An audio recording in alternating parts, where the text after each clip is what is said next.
একটি বিশেষ কারণে এই ভিডিওটা আমার করা। খানিকক্ষণ আগেই এক সংবাদ মাধ্যমের প্রতিনিধি আমার একটি ফোন ইন নিলেন, আমাকে জানালেন যে তৃণমূলের বিধায়ক সায়ন্তিকা বন্দ্যোপাধ্যায় তিনি নাকি বলেছেন যে এই কসবা কাণ্ড বা হচ্ছে একটি সামাজিক ব্যাধি।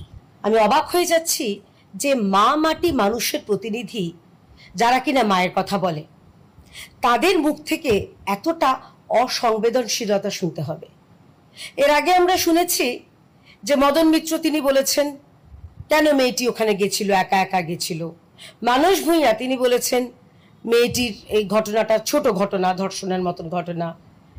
আমরা শুনলাম চিরঞ্জিত চক্রবর্তী মেগাস্টার তৃণমূলের বিধায়ক, তিনি বলেছেন যে কেন বেছে বেছে এই মেয়েটিকেই ধর্ষণের শিকার হতে হলো, অর্থাৎ দোষটা মেয়ের। আর আজকে সায়ন্তিকা তিনি নিজে একজন সিনেমার অভিনেত্রী, তিনি মহিলাদের হয়ে কথা বলেন, তিনি বলছেন সামাজিক ব্যাধি। আমি সায়ন্তিকা দেবীকে বলতে চাই যে আপনি তো নিজে একজন মহিলা, আপনার বাড়িতেও নিশ্চয়ই মহিলারা রয়েছেন। যদি ঈশ্বর না করুন আপনি বা আপনার বাড়ির কেউ, আপনার ছোট বোন থেকে বড় দিদি থেকে বাড়ির অন্যরা, অন্য কোনো মহিলা যদি এই কোট আনকোট সামাজিক ব্যাধির শিকার হয়, আপনি কি বলবেন? একই কথা বলবেন তো? আপনারা এতটা অসহমর্মিতা আপনাদের কেন, অসংবেদনশীলতা কেন? এবং সর্বোপরি আমি জানতে চাই মা মাটি মানুষের সুপ্রিমো মমতা বন্দ্যোপাধ্যায় তিনি চুপ কেন? তিনি তো হাতরাসের জন্য উনি মোমবাতি মিছিল করতে পারেন, তিনি কাঠুয়া, উন্নাও, মণিপুর নিয়ে গলা ফাটাতে পারেন। আর কসবায় আমার রাজ্যের একটি মেয়ে তাকে হতে হয়েছে এবং করেছে ম্যাঙ্গো ট্যাঙ্গো ব্যাঙ্গোর মতন দল, যারা কিনা রিপিট অফেন্ডার, যাদের কেশাগ্র স্পর্শ করার ক্ষমতা পুলিশের নেই। সেটা তো বোঝাই গেছে অনুব্রত কাণ্ডে, আমরা সেটা দেখেছি।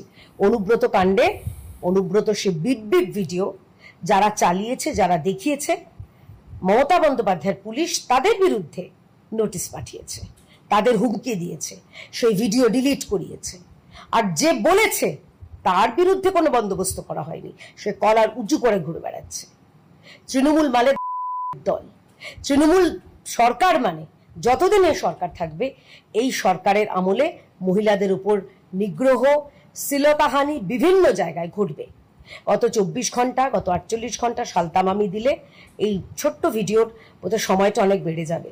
তাই সোশ্যাল মিডিয়া আপনারা নিশ্চয়ই দেখছেন বিভিন্ন জায়গায়, সে কোচবিহার থেকে কাকদ্বীপ সমস্ত জায়গায় ঘটনাগুলি ঘটছে। তাই অতি সত্বর বাংলার মানুষ, যারা অভিভাবকরা রয়েছেন, যারা কলেজে কলেজে আপনার বাড়ির সন্তানকে, মহিলা কন্যা সন্তানকে পাঠাতে চাইছেন, নিজেকে জিজ্ঞাসা করুন তো, খুব নিশ্চিন্ত থাকতে পারবেন আপনারা আপনার বাড়ির মেয়েকে কলেজে পাঠিয়ে? যারা মেডিকেল কলেজে চান্স পেয়েছে, যেই বাচ্চা মেয়েগুলো, তাদের বাবা মাদের উদ্দেশ্যে বলছি, আপনার মেয়ে যখন নাইট ডিউটি করবে মেডিকেল কলেজগুলোতে, আপনারা নিশ্চিন্তে ঘুমোতে পারবেন নাকি সারা রাত ফোনের পাশে জেগে থাকবেন? এই অবস্থা করেছে তৃণমূল কংগ্রেস আমাদের। তাই একটা জিনিস অন্তত নিশ্চিত হন যে 2026 নির্বাচন তৃণমূলের বিসর্জন। সবাই ভালো থাকবেন, নমস্কার।